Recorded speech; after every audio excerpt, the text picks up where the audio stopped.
Friends देखो Odisha public service commission तरफ एक न्यू वैकेंसीटे रही यही पोस्ट को आपण मैंने आम ओडिशार समस्त कैंडिडेट आवेदन करेंगे। तेबे आसतु जाना कि जॉब पर एलिजिबिलिटी क्राइटेरिया सब कौन रही केमिति कौन आवेदन करेंगे यार लास्ट डेट केबे कौन रोचे एवं सैलरी केते कौन पाइपर एमतीक समस्त इनफॉरमेशन वीडियो माध्यम एनालिसिस करवा।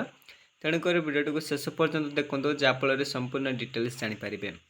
जमीक देखिपे यह रहा तार नोटिफिकेशन पीडीएफ टी ओडिशा पब्लिक सर्विस कमिशन बा ओपीएससी तरफ वैकेंसी टी रोचे। जमीक पोस्ट देखिपे वेटेरिनरी असिस्टेंट सर्जन वैकेंसी रोचे कि देखो additional veterinary assistant surgeon group A vacancy रोचे। एटारे देखिपे वेबसाइट रही www.opsc.gov.in आपण मैंने यही वेबसाइट रे जाई निजे चेक करेंगे। नचेत मुझे वीडियो डिस्क्रिप्शन रे यही नोटिफिकेशन पीडीएफ लिंक दे देइछि एवं आपण मानकु वेबसाइट रो लिंक मु प्रोवाइड करदेवि। देखिपे प्रथम रही ऑनलाइन रजिस्ट्रेशन बा यार आवेदन केबेटार स्टार्ट होची ता जानी रखु 1 जुलाई 2025 टारू नहीं कि 31 जुलाई 2025 पर्यंत रहिबो माने पाखापाखि मासे आपण मानकर apply चलिबो।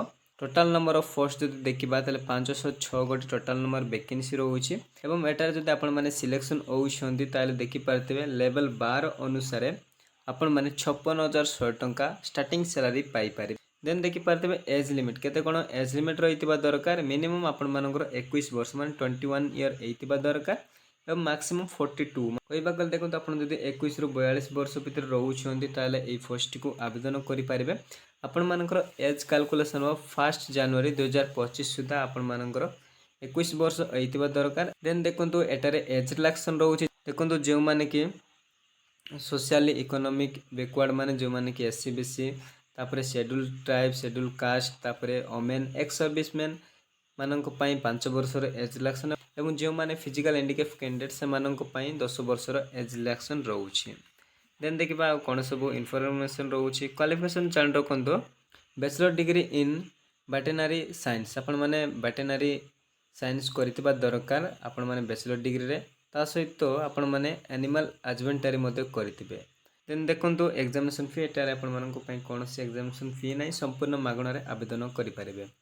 Then देखिपे method of selection आपण मानकर सिलेक्शन किपरि करा जिवो देखो एटार आपण मानकर राइट इन एग्जामिनेशन रहिबो टोटल आपण मानकर 800 मार्क रो एग्जाम हो जाकि पेपर 1 पेपर 2 रे हो ईच पेपर कैरिंग 100 मार्क माने आपण मानकर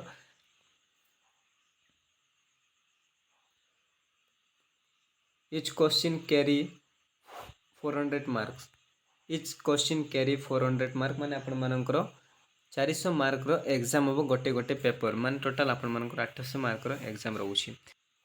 टाइम ड्यूरेशन जब देखा ताले ईच पेपर मान गोटे पेपर पे आपण मानकर 2 घंटा 30 मिनट समय रहिबो। देन देखो ऑब्जेक्टिव टाइप क्वेश्चन रोची एटार देखि पारतबे केउ केउ सब्जेक्ट रो आपण मानकर आसीबो सब डिटेल्स मेंशन रही आपण माने नीचे मदो चेक करनेबे।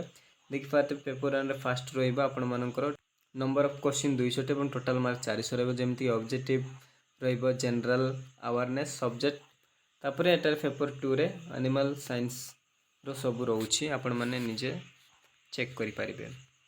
देन देखंतु डेट ऑफ एग्जाम जदि देखिबा तले अगस्त 31 रे आपण मानकर एग्जाम मध्ये कंडक्ट कराचिबो एवं देखि पाते फ्लैश ऑफ एग्जामिनेशन जदि देखिबा तले आपण मानकर कटक एवं भुवनेश्वर ठारे केवल एग्जाम सेंटर रहिबो आपण माने ए दुईटा जगह रे एग्जाम देई पारिबे।